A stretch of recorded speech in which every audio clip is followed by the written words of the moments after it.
Assistant education development officer यानी एईडीओ की परीक्षा को लेकर बीपीएससी लगातार तैयारी में जुटा हुआ है।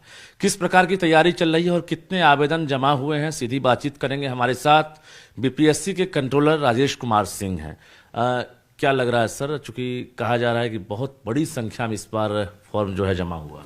हाँ, आप सही कह रहे हैं। 9,80,000 फॉर्म जमा हुए हैं। किसी एग्ज़ाम में इसके पहले बीपीएससी में इतनी संख्या में फॉर्म नहीं जमा हुए थे। दिसंबर के प्रथम सप्ताह में आयोग की बैठक होने वाली है, जिसमें यह निर्णय लिया जाएगा कि इस परीक्षा को किस प्रकार से संचालित किया जाए। और हम लोगों ने कैलेंडर में दे रखा है कि जनवरी में इसकी परीक्षा लेंगे और जनवरी में हम लोग ले लेंगे। मतलब अब तक क्या रिकॉर्ड रहा है अधिकतम फॉर्म का, और इस बार एईडीओ ने किस प्रकार से रिकॉर्ड तोड़ा?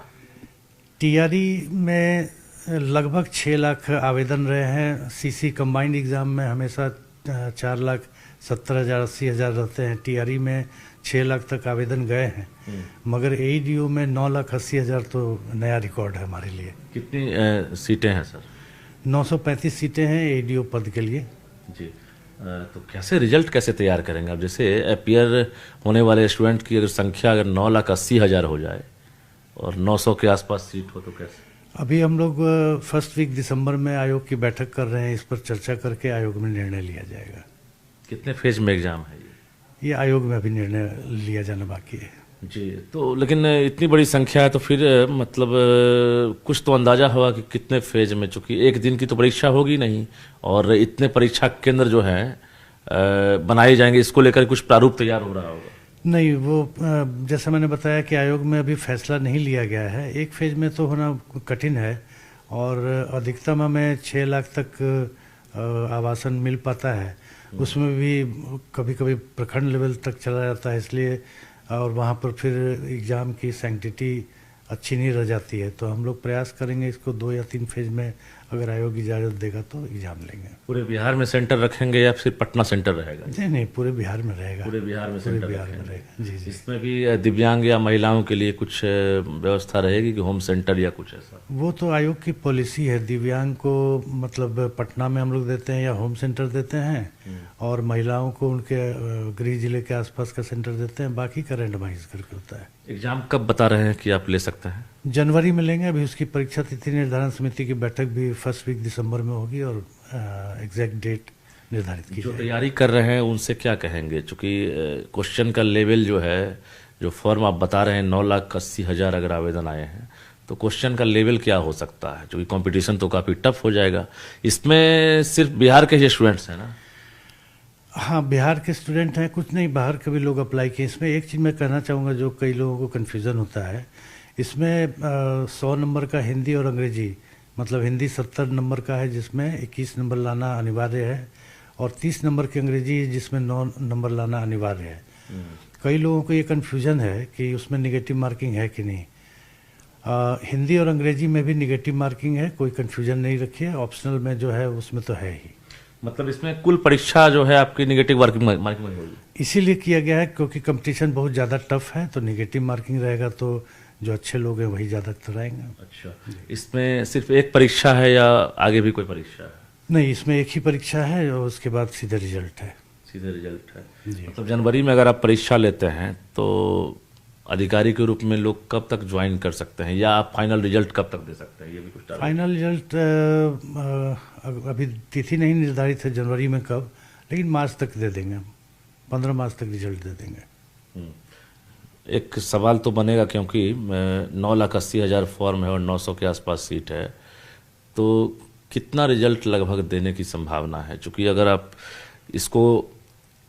आप रिजेक्ट भी करते हैं या स्क्रूटनी करते हैं इस फॉर्म को आप, तो 9,80,000 फाइनल है या स्क्रूटनाइज करके बता रहे हैं? नहीं, स्क्रूटनाइज करके बता रहे हैं। 9,80,000 है। और ऐसे कितने आवेदन आए थे?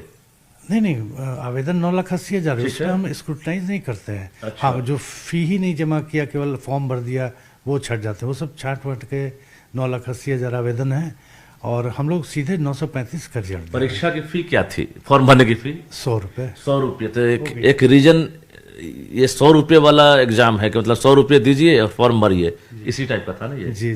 तो आगे जो भी एग्जाम है 100 रुपये वाला होगा आपके? जी। लेकिन इसका असर मानते हैं क्या कि रीजन ये भी है कि एग्जाम फी या फॉर्म भरने की फी जो है वो एक तरह से 100 रुपये होने की वजह से। बिल्कुल, ये भी एक रीज़न है, ये भी एक रीज़न है। ये भी एक रीजन है जी। अच्छा। और ये भी रीज़न है कि चूंकि इसके बाद कोई मुख्य परीक्षा साक्षात्कार नहीं है, इस कारण से भी बहुत से लोगों ने भरा है कि अगर ये परीक्षा पास कर गए तो सीधे चयन हो जाएगा। एक और आप कैटेगरी वाइज अगर आप फॉर्म को देख रहे होंगे, अगर स्क्रूटनाइज कर रहे होंगे, इसमें एक चीज़ देखने को मिला होगा, जो अभी फिलहाल सर्विस में हैं, कौन कौन से सर्विस वाले हैं जो चाहते हैं कि हम एईडीओ बने? क्योंकि इसमें तो सिंपल जो क्वालिफिकेशन है, क्या है इसमें? नहीं, इसमें तो सिंपल ग्रेजुएशन क्वालिफिकेशन है, उसका हम लोग कोई स्क्रूटनाइज नहीं करते हैं इस तरह से कि लेकिन जो हमने सुना है कि जो शिक्षक भी हैं उन लोग, वो भी काफ़ी संख्या में फॉर्म भरे हैं। सबसे अधिक संख्या शिक्षकों की है। हाँ, अब ये हम नहीं कर सकते, लेकिन उन्होंने भी काफ़ी संख्या में फॉर्म भरा है। अच्छा, इसके अलावा दरोगा या ये, अब ये तो हम नहीं बता सकते हैं, लेकिन इतनी ज़्यादा संख्या में फॉर्म है तो मुझे लगता है कि जितने लोग आज की तारीख में कॉम्पिटिशन्स की तैयारी कर रहे हैं, अधिकांश लोगों ने इसका फॉर्म भरा है। बिल्कुल। क्वेश्चन का लेवल क्या रखेंगे, एक बार फिर से हम पूछना चाहते हैं? मॉडरेट रहेगा, टफ रहेगा, या मतलब एवरेज रहेगा? ये हम बता नहीं सकते। हम फिर भी जो फॉर्म से आप लोग एक अंदाजा लगाते होंगे। कंपटीशन ही टफ हो जाएगा चूंकि इतने ज़्यादा लोगों ने फॉर्म भरा है, और निगेटिव मार्किंग इसमें हिंदी इंग्लिश में भी है। तुक्का भी नहीं चलेगा?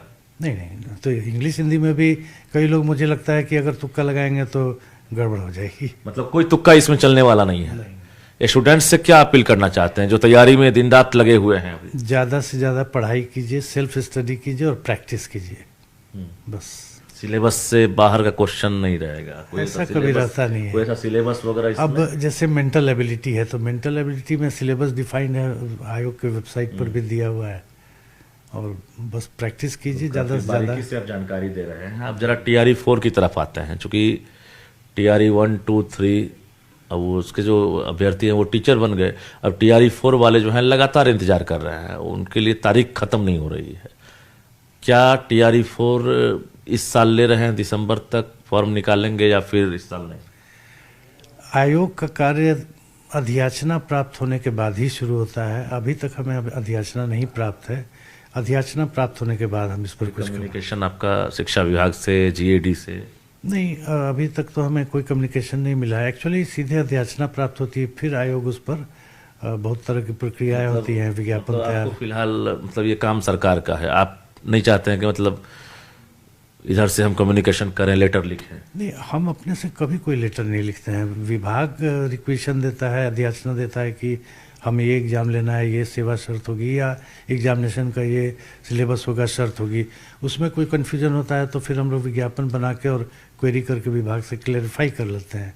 जब विभाग का विज्ञापन पर अनुमोदन हो जाता है तब हम आगे की प्रक्रिया। एक सवाल तो बनता है, अगर मान लिए कि अब नवंबर खत्म हो रहा है, दिसंबर महीने में 15 तारीख तक अगर आपको अधियाचना मिल जाती है, तब एग्जाम कब तक ले सकते हैं, या विज्ञापन कब निकाल सकते हैं? देखिए, अनुमोदन, विज्ञापन का अनुमोदन विभाग से होने के बाद हमारा SOP है 75 दिन या 2.5 महीने में ही हम एग्ज़ाम ले पाते हैं, और इसको बहुत शॉर्ट लिस्ट करेंगे तो 2 महीने तो लगेंगे ही लगेंगे। 2 महीने लग जाएंगे? हाँ, मतलब कुछ भी करेंगे तो फरवरी से पहले चांस नहीं? 1 महीना तो हम फॉर्म भरने के लिए भी देंगे ना, और उसके बाद आवासन प्रश्न पत्र तैयार होना, ये वो बहुत तरह की चीज़ें होती हैं, तो 2 से 2.5 महीने। हम अनुमान की ही बात कर रहे हैं, चूंकि आपके पास अभी फिलहाल अधियाचना ही नहीं है, लेकिन जो हम प्रोसेस है, जो प्रोसीजर है, उस पर हम बातचीत कर रहे हैं।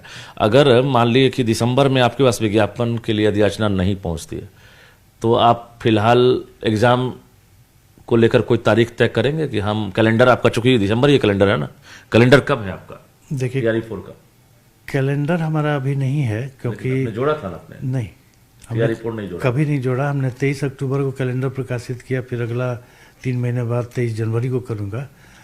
जब तक हमें अधियाचना प्राप्त नहीं होती, उसके बारे में कैलेंडर में लिखना या कोई कमेंट करना अभी संभव नहीं है। मतलब अभी कैलेंडर में भी जोड़ना भी नहीं है आपको, जब तक प्राप्त नहीं? ये देखिए, फरवरी में शेड्यूल खाली है, जनवरी में खाली है। अगर मान ली अचानक अधियाचना मिल जाए, विज्ञापन निकाल कर आप एग्जाम ले लें, कोई उसके लिए शेड्यूल भी तो देखते होंगे आप लोग? हाँ बिल्कुल, एक हम ही एग्ज़ाम लेने वाली एजेंसी नहीं है। एक्चुअली हमें डेट निर्धारित करने में वही कठिनाई होती है कि बहुत सारी एजेंसी अपना डेट दे देते हैं। जैसे फरवरी में बिहार स्कूल एग्जामिनेशन बोर्ड की इंटर और मैट्रिक की परीक्षा है, 2 फरवरी से लेके 27-28 फरवरी तक। वो तो आपको मतलब परीक्षक का टेंशन होगा, विक्षक का, हाँ हाँ, तो मतलब विक्षक और कोई सेंटर भी नहीं मिल पाएगा, सिक्योरिटी, बिल्कुल। सिक्योरिटी का भी। तो फरवरी माह में हम कोई एग्जाम नहीं ले सकते हैं, जब भी लेंगे जनवरी में लेंगे या फिर मार्च में लेंगे, अच्छा या उसके आगे।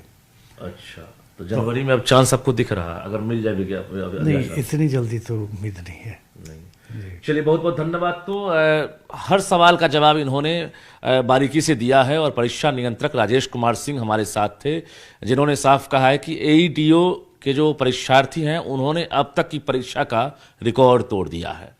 कारण जो भी हो, लेकिन नीतीश सरकार ने 100 रुपये फॉर्म की अधिकतम राशि का जो एक तरह से तय कर दिया था कि अब कोई भी फॉर्म भरेंगे तो 100 रुपये कीमत देनी पड़ेगी, और जिसकी वजह से कहा जाए, अगर एक कारण ये भी है कि 9,80,000 आवेदन एईडीओ के लिए जमा हो गए हैं।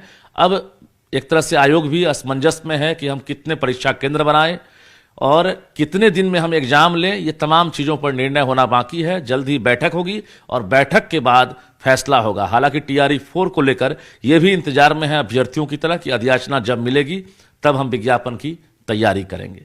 कैमरामैन राहुल के साथ रजनीश कुमार, न्यूज़ 18।